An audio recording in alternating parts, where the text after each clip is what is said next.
You're listening to an extract of the Leader podcast. You can find us wherever you listen to your podcasts. Now. Cabin B2 for takeoff.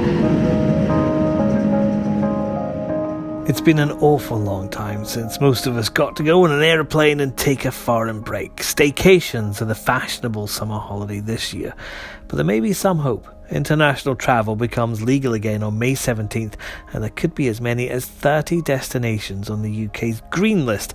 That's countries where coronavirus restrictions are lightest, and you won't have to quarantine when you get home.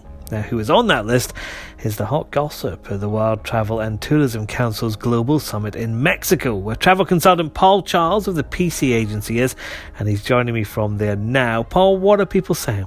Yes, it's remarkably refreshing to be away safely and responsibly, David, but I'm here in Cancun for the start of the World Travel and Tourism Council Global Summit, where lots of tourism ministers and business CEOs are gathering to talk about recovery in the sector.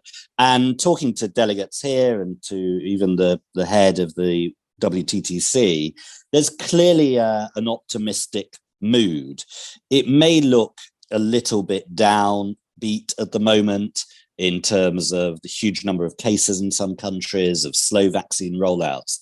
But what's clear is that there is light at the end of the tunnel, that vaccine rollouts are beginning to speed up in some countries. And there's an optimistic tone, I would say, because it's clear that jobs can recover in this sector, which has been so badly hit, by early next year, as long as there's a clarity and as long as governments continue to have roadmaps and open up their economies. And that we're looking at this list of countries that could go on to the green list. That's countries that you'll be allowed to fly out to and not have to quarantine in the UK when you get back.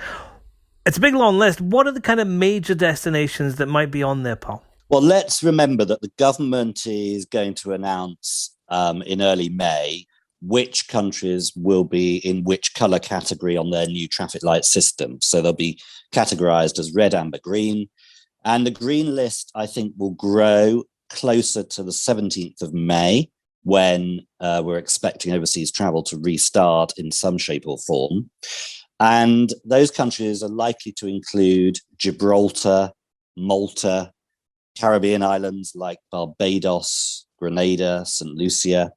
I think you will see the British Overseas Territories on there, which include countries like Bermuda, Turks and Caicos, certainly Gibraltar. We may also see somewhere like Portugal on it, which has done a huge amount in recent weeks to bring down their cases and to be safer. And don't forget the criteria the government's looking at for this. They want countries on the green list which have very high vaccination rates, which are like-minded in their approach towards genomic sequencing and detecting variants of the virus, and countries which have low infection rates. And when you combine all of those, that's how you get to the countries which are looking to be green by May the 17th. What about somewhere like the USA, Paul? I'm asking for a friend here, not someone who had to cancel his own holiday there last year. Well, this is the great unknown. The USA, I still believe, will let British travellers in before July the 4th, Independence Day. That is the stated aim of the Biden administration. Their vaccination program is going very strongly indeed. The infection rate will start coming down. The issue the Americans have had is that the infection rate has been going up because parts of America have been unlocking too early. And so what we saw, in fact, from the Americans just in the last 24 hours is over 100 countries added to their don't travel list. Now, this may be alarming at first sight, but actually I'm told it's short-term pain for long-term gain, a short-term solution ahead of Independence Day and reopening, just to get numbers down substantially, to really bring the numbers down and then enable the vaccination rollout to work its magic before borders are reopened. So there doesn't seem to be too much alarm talking to Americans here about that move. And I'm still confident that we as Brits will be able to visit America before July the 4th. And Paul, what's it like being in another country right now? What was it like travelling out there? How does it feel to be outside of the UK? I have to say, David, it does feel a bit strange. I mean, the protocols here are fantastic. There's testing every day, face masks being worn everywhere.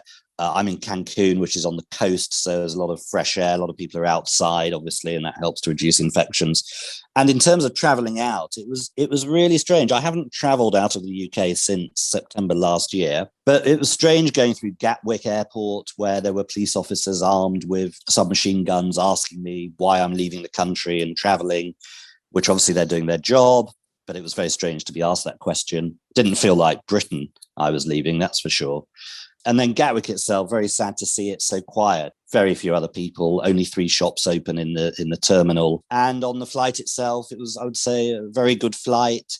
Everyone was wearing face masks. I would say the flight was about 60% full, which was quite busy for flights these days. Most are less than 20% full. And arriving in Mexico, fantastic, seamless experience actually at Cancun Airport. Straight through, everyone's wearing masks, temperature checks were taken, baggage being cleaned properly as it came off the carousel before being given to you, which was impressive, and then straight through. And as I say, day-to-day life here is a sort of normality, which we haven't seen in the UK. So yeah, strange, unusual, but fantastic feeling to actually get back to some sort of normality.